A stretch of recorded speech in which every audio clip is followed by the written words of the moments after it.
नमस्कार फ्रेंड्स।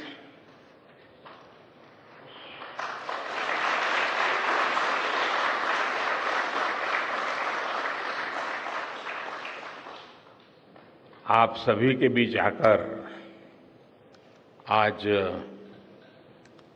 एक अलग ही खुशी महसूस कर रहा हूं। शायद ऐसी खुशी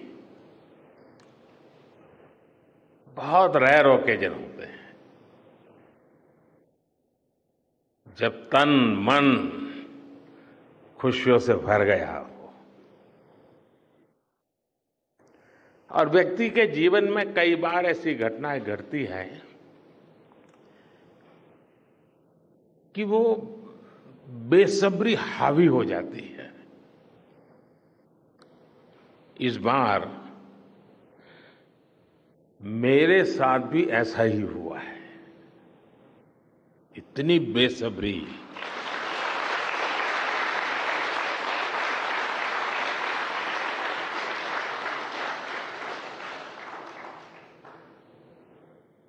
मैं साउथ अफ्रीका में था, फिर ग्रीस का कार्यक्रम था तो वहां चला गया, लेकिन मेरा मन पूरी तरह आपके साथ ही लगा हुआ था।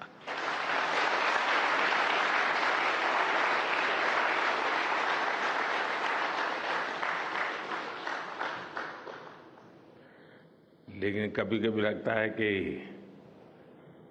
मैं आप लोगों के साथ अन्याय कर देता हूं। बेसब्री मेरी और मुसीबत आपकी। इतनी सवेरे सवेरे आप सभी को और इतना और टाइम, लेकिन बस मन कर रहा था जाऊं आपको नमन करूं। आपको दिक्कत हुई होगी, लेकिन मैं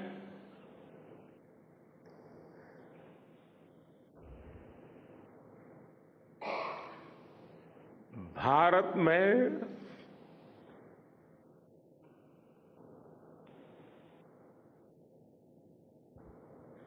आते ही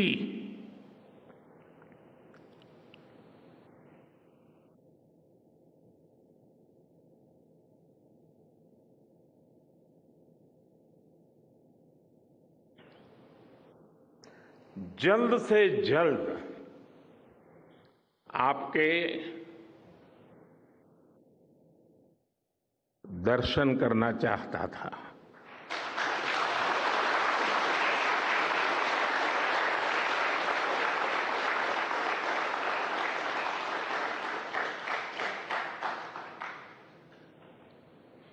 आप सबको सैल्यूट करना चाहता था।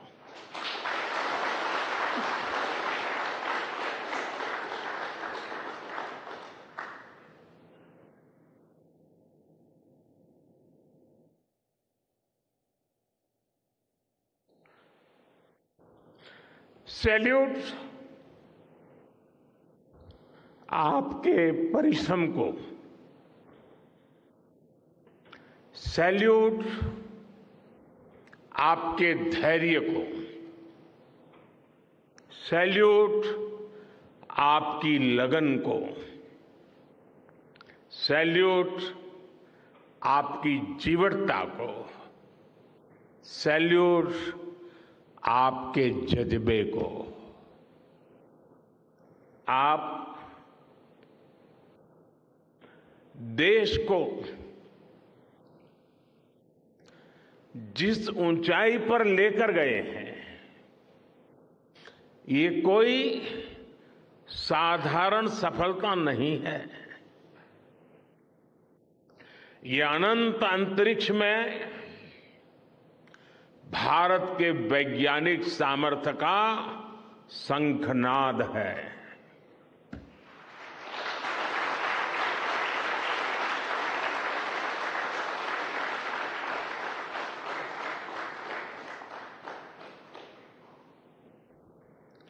India India is on the moon.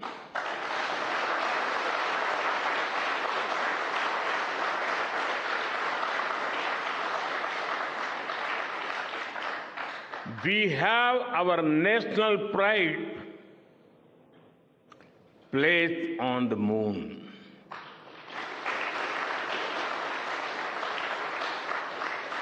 हम वहां पहुंचे जहां कोई नहीं पहुंचा था। हमने वो किया जो पहले कभी किसी ने नहीं किया था। ये आज का भारत है, निर्भीक भारत, जुझारू भारत।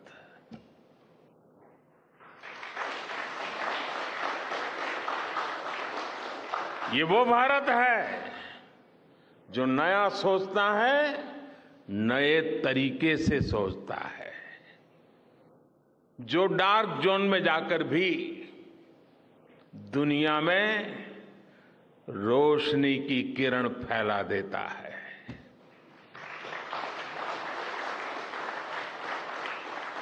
इक्कीसवीं सदी में यही भारत दुनिया की बड़ी बड़ी समस्याओं का समाधान करेगा। मेरी आंखों के सामने 23 अगस्त का वो दिन,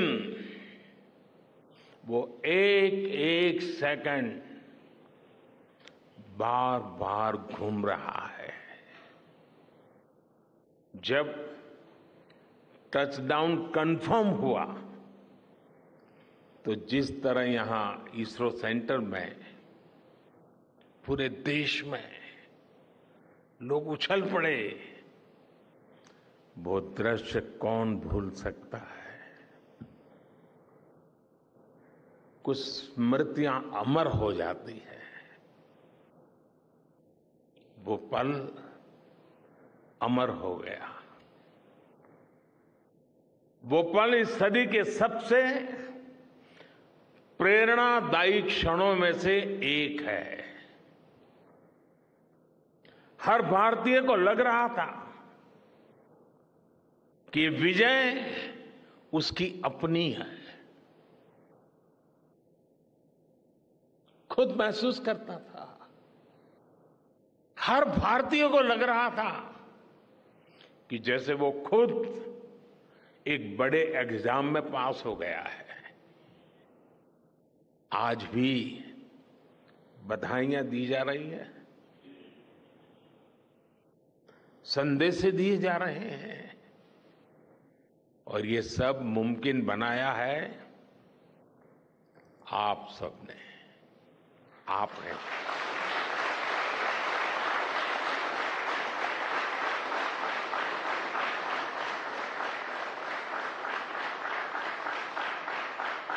देश के मेरे वैज्ञानिकों ने ये मुमकिन बनाया है। मैं आप सबका जितना गुणगान करूं वो कम है। मैं आपकी जितनी सराहना करूं वो कम है। साथियों, मैंने वो फोटो देखी जिसमें हमारे मून लैंडर ने अंगद की तरह चंद्रमा पर मजबूती से अपना पैर जमाया हुआ है।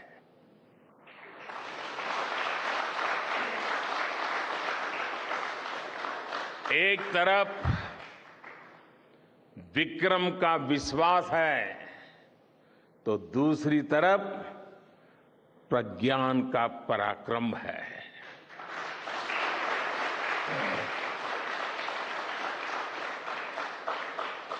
हमारा प्रज्ञान लगातार चंद्रमा पर अपने पद चिन्ह 9 साल के इतिहास में पहली बार उस स्थान की तस्वीर मानव अपनी आंखों से देख रहा है। और ये तस्वीर दुनिया को दिखाने का काम भारत ने किया है।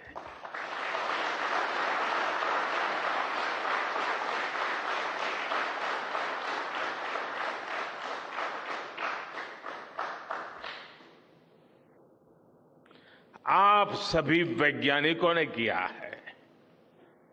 आज पूरी दुनिया भारत की साइंटिफिक स्पिरिट का, हमारी टेक्नोलॉजी का और हमारे साइंटिफिक टेम्परामेंट का लोहा मान चुकी है।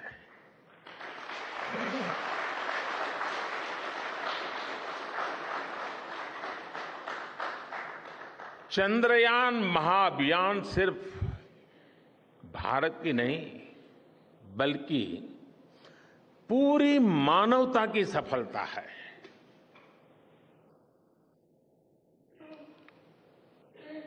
हमारा मिशन जिस क्षेत्र को एक्सप्लोर करेगा, उससे सभी देशों के लिए मून मिशंस के नए रास्ते खुलेंगे। ये चांद के रहस्य को तो खोलेगा ही, साथ ही धरती की चुनौतियों के समाधान में भी मदद करेगा। आपकी इस सफलता के लिए मैं एक बार फिर सभी वैज्ञानिकों को, टेक्नीशियंस, इंजीनियर्स और चंद्रयान महाअभियान से जुड़े सभी सदस्यों को बधाई देता हूं।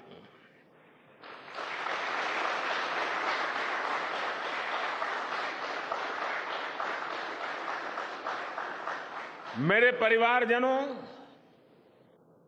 आप जानते हैं कि स्पेस मिशंस के टच डाउन पॉइंट को एक नाम दिए जाने की वैज्ञानिक परंपरा है।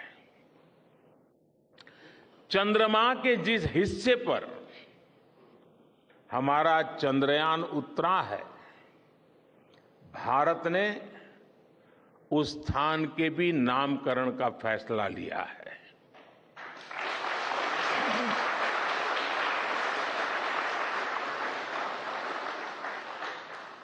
जिस स्थान पर चंद्रयान 3 का मून लैंडर उतरा है, अब उस पॉइंट को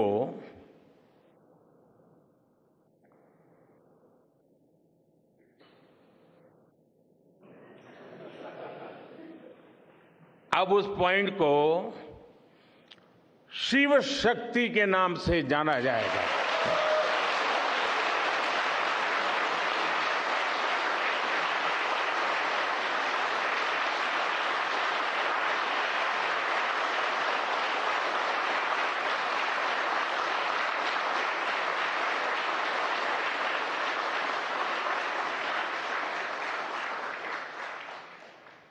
शिव में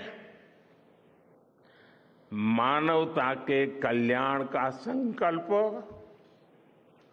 समाहित है और शक्ति से हमें उन संकल्पों को पूरा करने का सामर्थ्य मिलता है। चंद्रमा का शिव शक्ति पॉइंट हिमालय से कन्याकुमारी से जुड़े होने का बोध कराता है।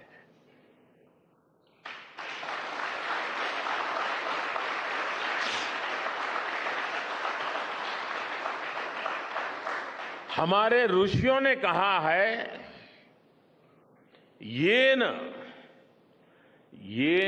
कर्माण्य पशो मनीषिणो यज्ञे कुण्वन्ति वित्तेषु धीरः यत्पूर्व यक्ष्मन्तः प्रजानां तन्मे मनः शिव संकल्पम अस्तु। अर्थात जिस मन से हम कर्तव्य कर्म करते हैं, विचार और विज्ञान को गति देते हैं और जो सबके भीतर मौजूद है, वो मन शुभ और कल्याणकारी संकल्पों से जुड़े।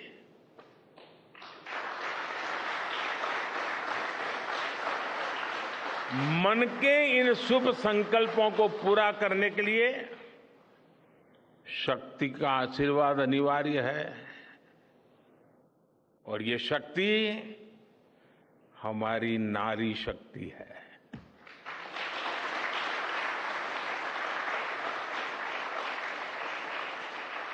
हमारी माताएं बहनें हैं। हमारे यहां कहा गया है, सृष्टि स्थिति विनाशानाम शक्ति भूते सनातनी।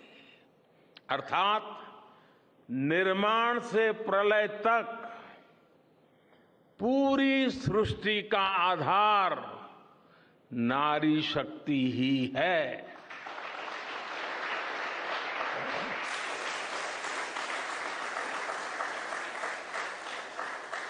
आप सबने देखा है, चंद्रयान 3 में देश ने, हमारी महिला वैज्ञानिकों ने, देश की नारी शक्ति ने कितनी बड़ी भूमिका निभाई है। चंद्रमा का शिव शक्ति पॉइंट सदियों तक भारत के इस वैज्ञानिक और दार्शनिक चिंतन का साक्षी बनेगा।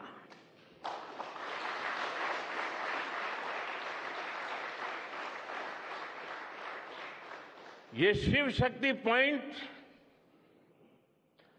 आने वाली पीढ़ियों को प्रेरणा देगा कि हमें विज्ञान का उपयोग मानवता के कल्याण के लिए ही करना है। मानवता का कल्याण, यही हमारा सुप्रीम कमिटमेंट है। साथियों, एक और नामकरण काफी समय से लंबित है। 4 साल पहले जब चंद्रयान 2 चंद्रमा के पास तक पहुंचा था, जहां उसके पदचिन्ह पड़े थे, तब ये प्रस्ताव था कि उस स्थान का नाम तय किया जाए। लेकिन उन परिस्थितियों में निर्णय लेने के स्थान पर हमने प्रण लिया कि जब चंद्रयान 3 सफलतापूर्वक चांद पर पहुंचेगा, तब हम दोनों पॉइंट का नाम एक साथ रखेंगे।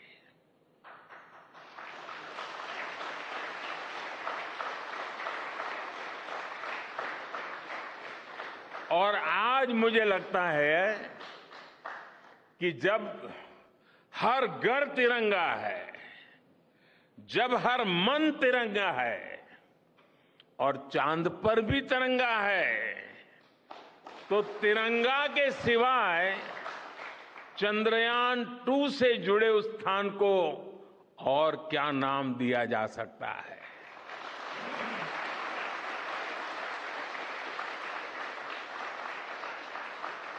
इसलिए चंद्रमा के जिस स्थान पर चंद्रयान 2 ने अपने पदचिन्ह छोड़े हैं, वो पॉइंट अब तिरंगा कहलाएगा।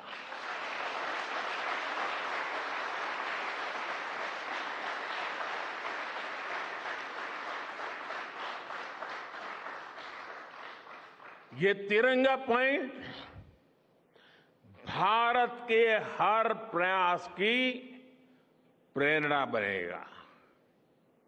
ये तिरंगा पॉइंट हमें सीख देगा कि कोई भी विफलता आखिरी नहीं होती। अगर दृढ़ इच्छा शक्ति हो तो सफलता मिलकर के ही रहती है। यानी मैं फिर दोहरा रहा हूं, चंद्रयान-2 के पद चिन्ह जहां है वो स्थान आज से तिरंगा पॉइंट कहलाएगा। और जहां पर चंद्रयान-3 का मून लैंडर पहुंचा है वो स्थान आज से शिव शक्ति पॉइंट कहलाएगा।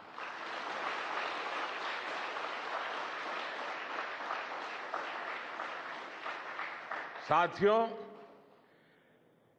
आज भारत दुनिया का चौथा ऐसा देश बन चुका है जिसने चंद्रमा की सतह को छुआ है। ये सफलता तब और अधिक बड़ी हो जाती है जब हम ये देखते हैं कि भारत ने अपनी यात्रा कहां से शुरू की थी। एक समय था जब भारत के पास जरूरी तकनीक नहीं थी, सहयोग भी नहीं था। हमारी गिनती थर्ड वर्ल्ड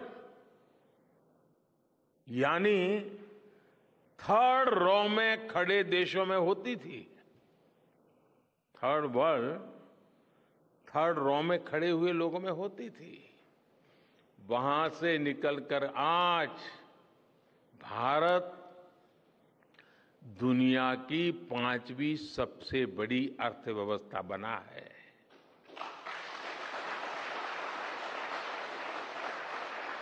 आज ट्रेड से लेकर टेक्नोलॉजी तक भारत की गिनती पहली पंक्ति यानी फर्स्ट रॉ में खड़े देशों में हो रही है।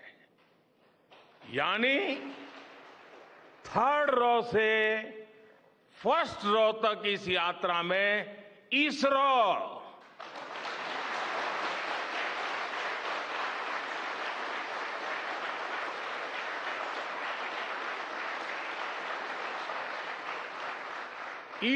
जैसी संस्थानों की बहुत बड़ी भूमिका रही है।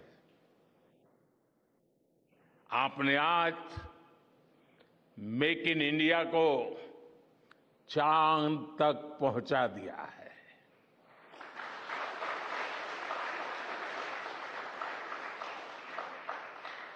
मेरे परिवारजनों, मैं आज आपके बीच आकर विशेष तौर पर देशवासियों को आपकी मेहनत के बारे में बताना चाहता हूं। जो मैं बातें बता रहा हूं वो आपके लिए नई नहीं है, लेकिन आपने जो किया है, जो साधना की है, वो देशवासियों को भी पता होना चाहिए। भारत के दक्षिण हिस्से से चंद्रमा के दक्षिणी ध्रुव तक चंद्रयान की ये यात्रा आसान नहीं थी। मून लैंडर की सॉफ्ट लैंडिंग सुनिश्चित करने के लिए हमारे वैज्ञानिकों ने इसरो की रिसर्च फैसिलिटी में आर्टिफिशियल मून तक बना डाला। इस आर्टिफिशियल मून पर विक्रम लैंडर को अलग अलग तरीके से सरफेस पर उतारकर उसका टेस्ट किया गया था। अब इतने सारे एग्जाम देकर हमारा मून लैंडर वहां गया है तो उसे सक्सेस मिलनी ही मिलनी थी।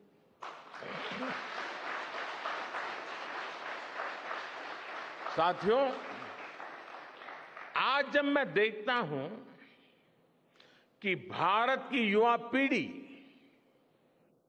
साइंस को लेकर, स्पेस को लेकर, इनोवेशन को लेकर इतनी एनर्जी से भरी हुई है, तो उसके पीछे हमारे ऐसे ही स्पेस मिशंस की सफलता है। मंगलयान की सफलता ने, चंद्रयान की सफलता ने, गगनयान की तैयारी ने देश की युवा पीढ़ी को एक नया मिजाज दे दिया है। आज भारत के छोटे छोटे बच्चों की जुबान पर चंद्रयान का नाम है। आज भारत का हर बच्चा आप वैज्ञानिकों में अपना भविष्य देख रहा है। इसलिए आपकी उपलब्धि सिर्फ ये नहीं है कि आपने चांद पर तिरंगा लहराया, लेकिन आपने एक और बड़ी उपलब्धि हासिल की है, और वो उपलब्धि है भारत की पूरी पीढ़ी को जागृत करने की, उसे नई ऊर्जा देने की।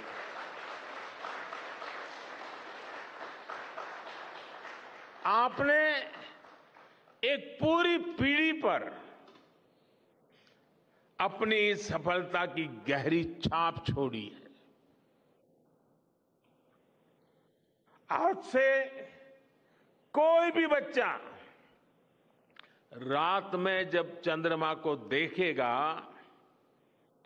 तो उसको विश्वास होगा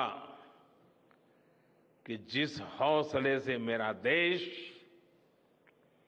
चांद पर पहुंचा है, वही हौसला, वही जज्बा उस बच्चे के भीतर भी है, उस युवा के भीतर भी है। आज आपने भारत के बच्चों में आकांक्षाओं के जो बीज बोए हैं, कल वो वट वृक्ष बनेंगे और विकसित भारत की नींव बनेंगे।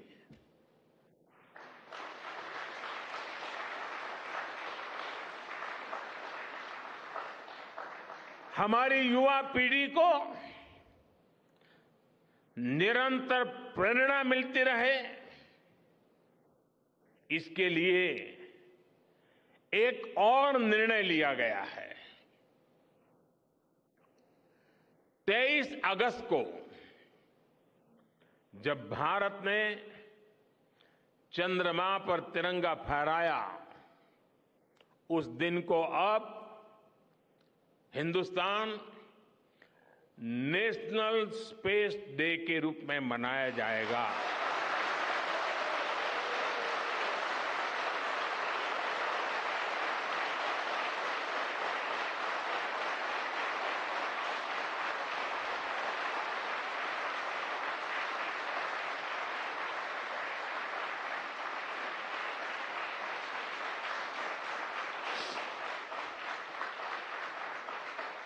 जब हर वर्ष national space day science, technology और इनोवेशन की स्पिरिट को सेलिब्रेट करेगा, हमें हमेशा हमेशा के लिए प्रेरित करता रहेगा।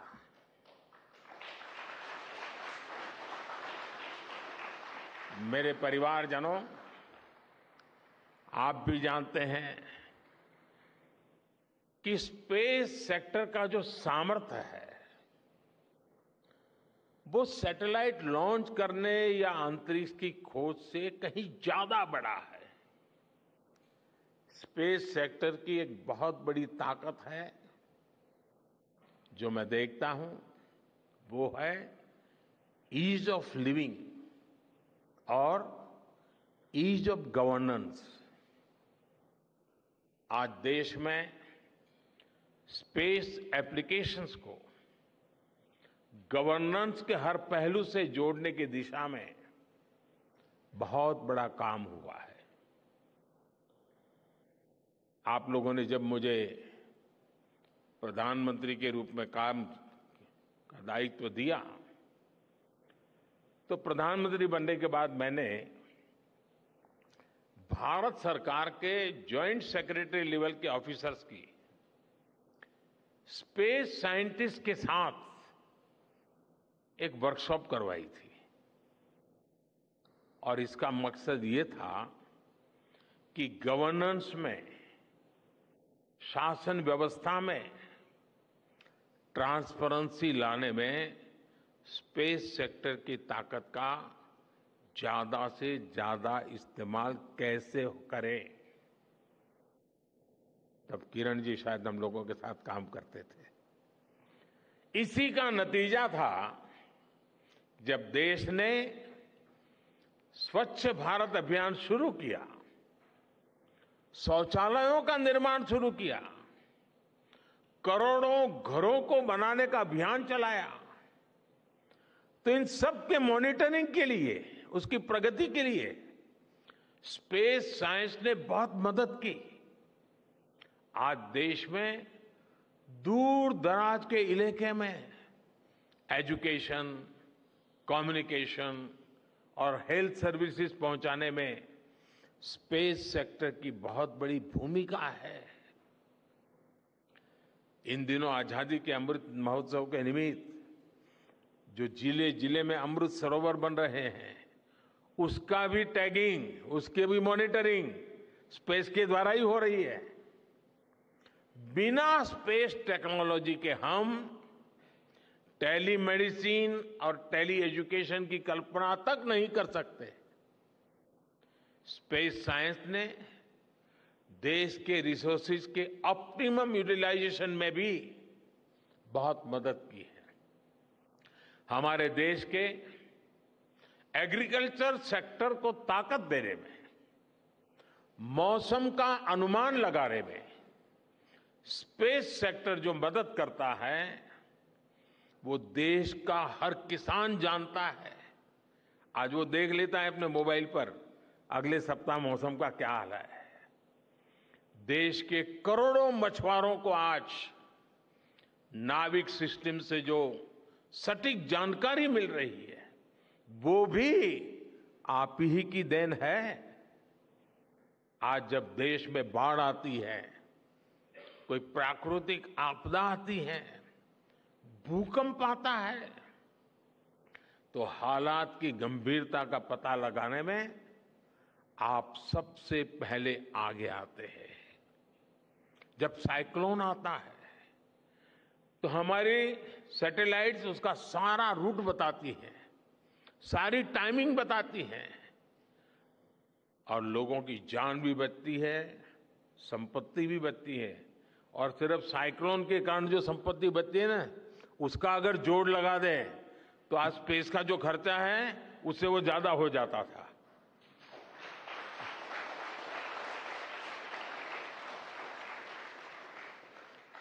हमारे PM Gati Shakti national master plan का आधार भी स्पेस टेक्नोलॉजी ही है। और आज दुनिया भारत के इस गतिशक्ति प्लेटफॉर्म का अध्ययन कर रही है कि प्लानिंग और मैनेजमेंट में ये प्लेटफॉर्म कितना उपयोगी हो सकता है। इससे प्रोजेक्ट्स की प्लानिंग, एजुकेशन और मॉनिटरिंग में काफी मदद मिल रही है। समय के साथ बढ़ता हुआ स्पेस एप्लीकेशन का ये दायरा हमारे युवाओं के लिए अपॉर्चुनिटीज भी बढ़ा रहा है, अवसर बढ़ा रहा है।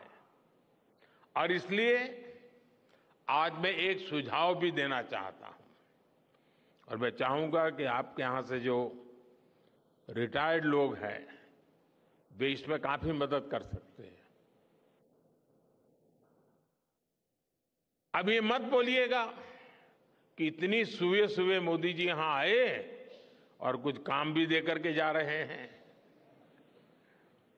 साथियों, मैं चाहूंगा कि इसरो, केंद्र सरकार के विभिन्न मंत्रालय और राज्य सरकारें मिलकर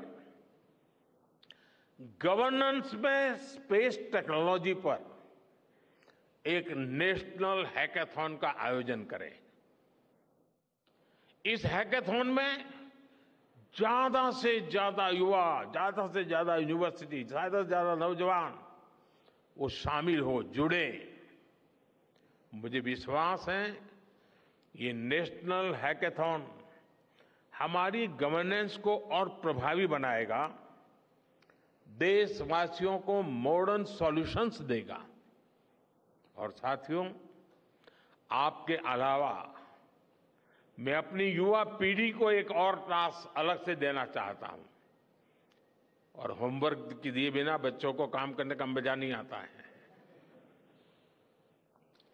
आप सब जानते हैं कि भारत वो देश है जिसने हजारों वर्ष पूर्व ही धरती के बाहर अनंत अंतरिक्ष में देखना शुरू कर दिया था। हमारे यहां सदियों पहले अनुसंधान परंपरा के आर्यभट्ट, ब्रह्मगुप्त, वराहमिहिर और भास्कराचार्य जैसे ऋषि मनीषी हुए थे।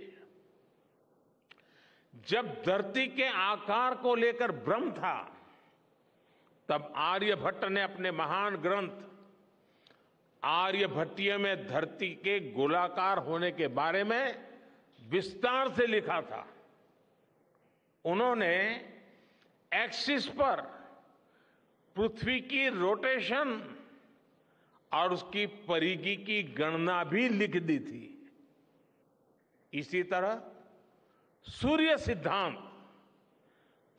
सिद्धांत जैसे ग्रंथों में भी कहा गया है, सर्वत्रैव महिगोले, सर्वत्रैव महिगोले स्वस्थानम उपरि स्थितम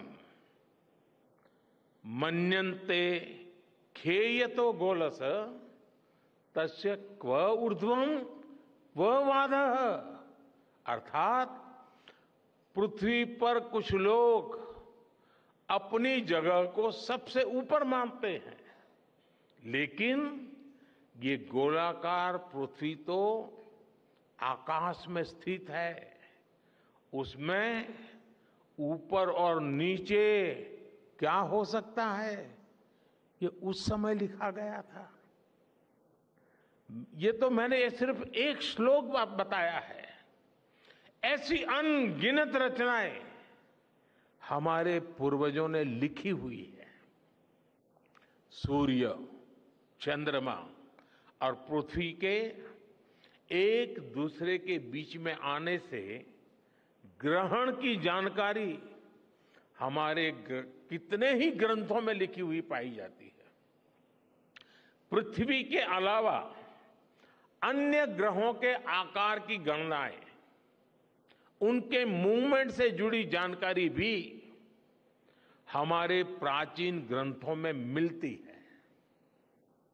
हमने ग्रहों और उपग्रहों की गति को लेकर इतना सूक्ष्म गणनाएं करने की वो काबिलियत हासिल की थी कि हमारे यहां सैकड़ों वर्ष आगे के पंचांग यानी कैलेंडर्स बनाए जाते थे। इसलिए मैं इससे जुड़ा एक टास्क अपनी नई पीढ़ी को देना चाहता हूं, स्कूल कॉलेज के बच्चों को देना चाहता हूं। मैं चाहता हूं कि भारत के शास्त्रों में जो खगोलीय सूत्र है, उन्हें साइंटिफिकली प्रूव करने के लिए, नए सिरे से उनके अध्ययन के लिए नई पीढ़ी आगे आए। ये हमारी विरासत के लिए भी जरूरी है और विज्ञान के लिए भी जरूरी है। आज जो स्कूल के, कॉलेज के, यूनिवर्सिटी के स्टूडेंट्स हैं, रिसर्चर्स हैं, उन पर एक तरह से ये दोहरा दायित्व है। भारत के पास विज्ञान के ज्ञान का जो खजाना है वो गुलामी के लंबे कालखंड में दब गया है, छिप गया है। आजादी के इस अमृत काल में हमें इस खजाने को भी खंगालना है, उस पर रिसर्च करनी है और दुनिया को भी बताना है। दूसरा दायित्व ये कि हमारी युवा पीढ़ी को आज के आधुनिक विज्ञान, आधुनिक टेक्नोलॉजी को नए आयाम देने हैं। समंदर की गहराइयों से लेकर आसमान की ऊंचाई तक, आसमान की ऊंचाई से लेकर अंतरिक्ष की गहराई तक आपके लिए करने के लिए बहुत कुछ है। आप डीप अर्थ को भी देखिए और साथ ही डीप सी को भी एक्सप्लोर करिए। आप नेक्स्ट जनरेशन कंप्यूटर बनाइए और साथ ही जेनेटिक इंजीनियरिंग में भी अपना सिक्का जमाइए। भारत में आपके लिए नई संभावनाओं के द्वार लगातार खुल रहे हैं। 21वीं सदी के इस कालखंड में जो देश साइंस और टेक्नोलॉजी में बढ़त बना ले जाएगा, वो देश सबसे आगे बढ़ जाएगा। साथियों, आज बड़े बड़े एक्सपर्ट्स कह रहे हैं कि अगले कुछ वर्षों में भारत की स्पेस इंडस्ट्री $8 बिलियन से बढ़कर $16 बिलियन की हो जाएगी। सरकार भी इस बात की गंभीरता को समझते हुए स्पेस सेक्टर में लगातार रिफॉर्म कर रही है। हमारे युवा भी कमर कसकर तैयार है। आपको जानकर सुखद आश्चर्य होगा कि पिछले 4 साल में स्पेस सेक्टर में काम करने वाले स्टार्टअप्स की संख्या 4 से बढ़कर करीब करीब 150 हो गई है। हम कल्पना कर सकते हैं कि अनंत आकाश में कितनी अनंत संभावनाएं भारत का इंतजार कर रही हैं। वैसे कुछ दिन बाद 1 सितंबर से माईगॉव हमारे चंद्रयान मिशन को लेकर बहुत बड़ा क्विज कंपटीशन लॉन्च करने वाला है। हमारे देश के स्टूडेंट्स इससे भी शुरुआत कर सकते हैं। मैं देश भर के स्टूडेंट से आग्रह करूंगा कि आप सभी बड़ी संख्या में इससे जुड़े। मेरे परिवारजनों, देश की भावी पीढ़ी को आपका मार्गदर्शन बहुत आवश्यक है।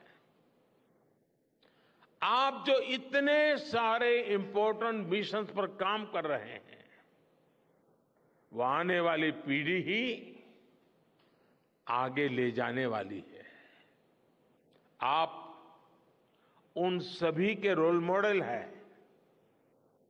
आपकी रिसर्च और आपकी वर्षों की तपस्या, मेहनत ने साबित किया है कि आप जो ठान लेते हैं वो आप करके दिखाते हैं।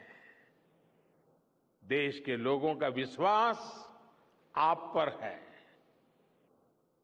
और विश्वास कमाना छोटी बात नहीं होती है दोस्तों। आपने अपनी तपस्या से विश्वास कमाया है।